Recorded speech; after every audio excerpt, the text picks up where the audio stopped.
First, thank you very much. I'm new to the Abraham teachings. I've been introduced just a couple months ago. Is there a language that I need to be speaking or speaking to myself that will help me to support what has happened here today for me? Well, it's interesting that you used that wonderful choice of words because it's a vibrational language. And the vibrational language is recognized by you by the way you feel. Okay. So it's about thinking and feeling and thinking and feeling and thinking and feeling and thinking and feeling. But hear this. First there's the thought and then there's the feeling response. So I think and feel and think and feel and think and feel. But after a while, you're feeling and thinking and feeling and thinking and feeling and thinking. And when you get to the place where nothing's more important than that you feel good, now you're deliberately reaching for a feeling, and because you remember feeling that way, you activate a thought that feels like that. And when you activate a thought that feels like something that feels good, now law of attraction will bring you another and another and another and another, you see. Don't try to quantum leap, and don't beat up on yourself about where you are. You've been on this path for a long time. You were born on this path. You know that you're supposed to feel good, and it just makes you nuts when you don't. You are sensitive to vibration, you're sensitive to energy, and you want to feel good. And when you don't feel good, you can hardly bear it. Let us approach this from another direction. We really want you to hear this. You were born knowing that you're supposed to feel good at every level of your being. When something happened that didn't feel good, first time, you freaked out. Because at many levels of your being, you know life is supposed to feel good to you. And when it doesn't, you're going berserk because you know something has gone very, very wrong. But instead of proceeding to the highlighted path, which is choosing a thought that made you feel better, instead, you did what a lot of people did. You started analyzing where it went wrong and why it's wrong and explaining how it isn't the way it is supposed to be, you see.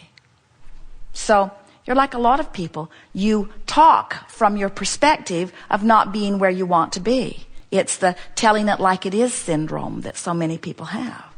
And all you have to do, if you can just hear these words, you're asking for language. And we love giving it to you because in light of the sincerity of the question that you ask, you're going to hear this answer. Just talk up the good times. Talk things up that feel good and play things down that don't feel good. Just talk up the good times. Talk it into more positive, good feeling. Play down anything that doesn't feel good. And catch yourself doing it. In other words, people around you are going to begin noticing right away that there's a shift in your personality. Now, we would say that as people go, you have for a long time been more optimistic than pessimistic. But your sensitivity to the way you feel takes you into a not good feeling place. You get your feelings hurt far too often, you see. And we want your feelings to not be hurtable. We want you to just have practiced the good feeling thoughts so much that what anybody else thinks doesn't matter to you. Talk up the good times. Talk up what feels good, play down what doesn't. It's the best dialogue that you could give. So you go outside and it's hot and you say, "Ooh, I'll bet the trees are loving this sunshine." And it rains and you say, "I love how the rain nurtures this planet.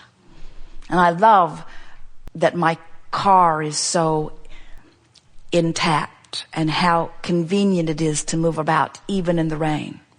And you go to a restaurant and the food isn't good and you say, "I'm glad that I have so many other options." And somebody waits on you and they're rude or uncaring or insensitive or not good at what they do.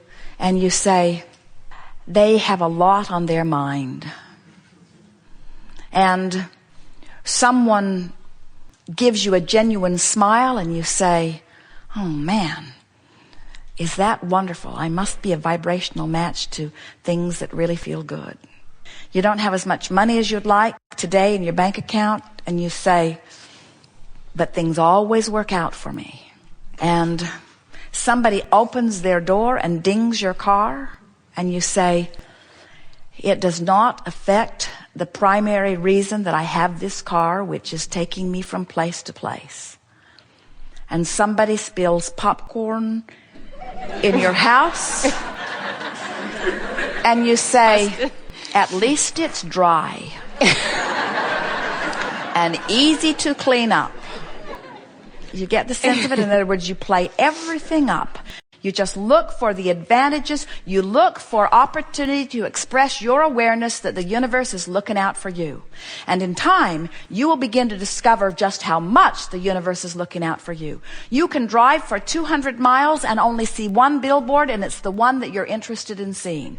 You can be moving through traffic that has been horrendous and congested, and by the time you rendezvous with it, it will be smoothly flowing. In other words, the universe is working for you. We want so much for you to acknowledge how many things are working for you, and the more things significant and insignificant that you play up in order to point out to yourself how many things are working for you, the more things that are working for you will begin to reveal themselves to you. Life is supposed to be good for you. You're supposed to feel good. You're supposed to know your value. You are supposed to feel worthy.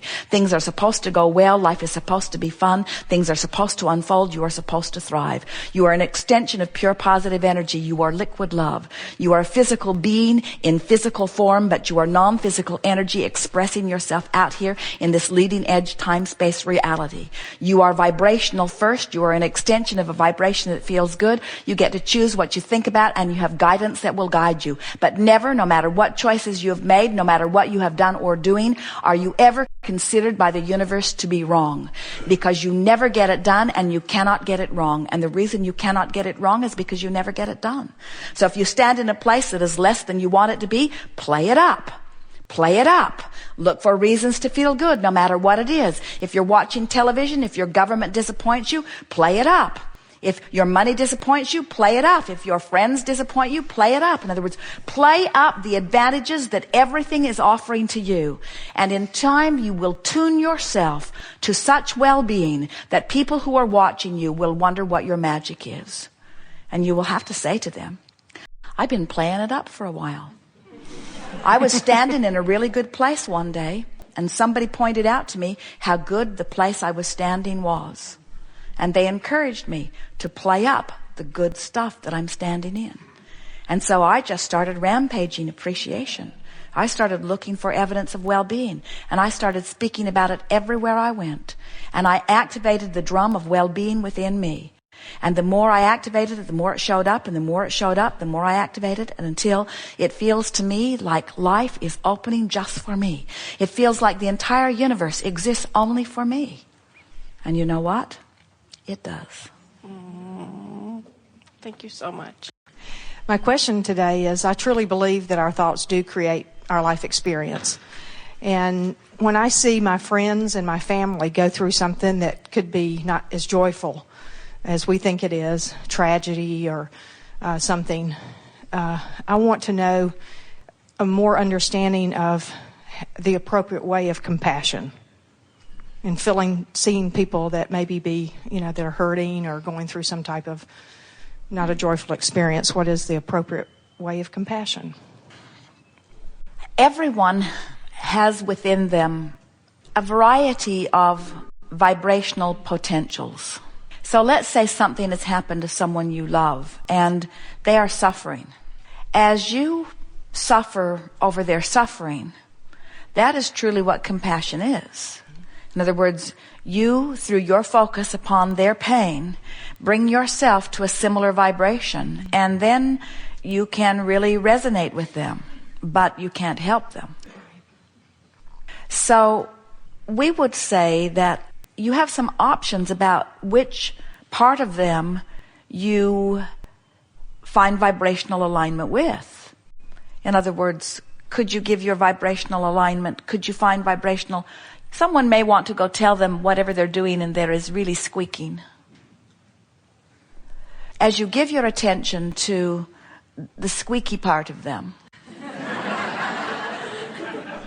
and activate that in your vibration, then you get more of that. So let's say something's happened in there now and they are feeling very, very bad. As they are feeling bad and you give your attention to it, not only does it cause a greater activation within them and cause the squeaking to become more, but it also causes an activation within you so that you get it not only from them, but you get it more from other places. And so sometimes you have to remember a time that they were feeling better or imagine a time when they will be feeling better. But a true healer or a true uplifter is someone who is able to see the potential for wellness and fixate on that rather than the reality of the pain and fixate on that. Now, sometimes someone says, well, won't my child feel that I have forsaken him? And we say, you're not forsaking him. You are, in fact, doing the opposite of that. You're finding the very best feeling thoughts about that person that you can find and activating it so powerfully that you are encouraging their alignment through the power of your influence into something that feels better for them. We would use words such as, this too shall pass. We would use words such as, I know you will feel better in time.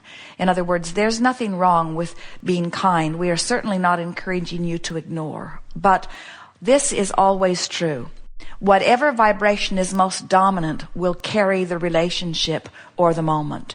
And so if they are really in pain and you are not up to speed with your well-being, you don't have a chance of helping them out.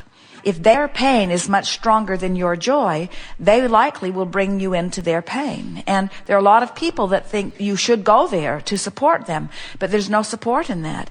So it really is a matter of maintaining your own vibrational relationship with your sense of well-being, no matter what, and then allowing law of attraction to help you lift them from wherever they are into that better feeling place.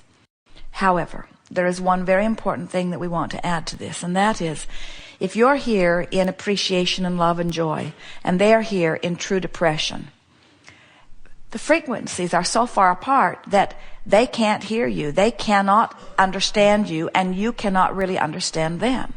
So if your desire to be understood by them is more important than your desire to maintain your own relationship with your own source energy, you will do whatever you need to do to be heard.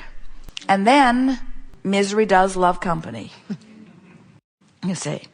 So what we would encourage you to do is to love them and remember who they are and activate within yourself a memory of who they have been, even though they're not that right now, and sort of help to highlight their highlighted route back to joy. And trust that law of attraction will give you great timing, because no matter what tragedy has befallen them, they're not always on every subject vibrating in that depth of despair. Things are happening to them where they are feeling better. Even someone where a tragedy has happened, they're all up and down that scale. And while they might be more here today than they are usually, they're still all up and down that scale depending upon what they're focused upon.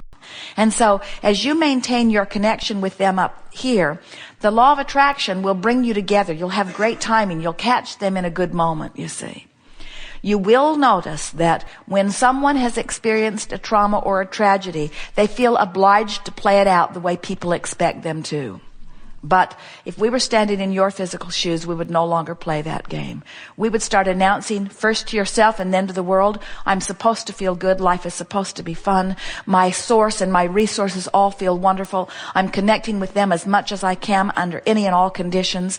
And I refuse to go off into that deep, dark place, which is the disallowance of who I really am for any reason, period, end of subject. In other words, we would demonstrate to everyone that we are cheerful, that we are optimistic, that we are happy, that we are looking for the best feeling thought that we can find, and that we've practiced it so much that we often find it. And as people say to you in accusing tones, oh, you are Pollyanna, announce to them, Pollyanna lived a very happy life.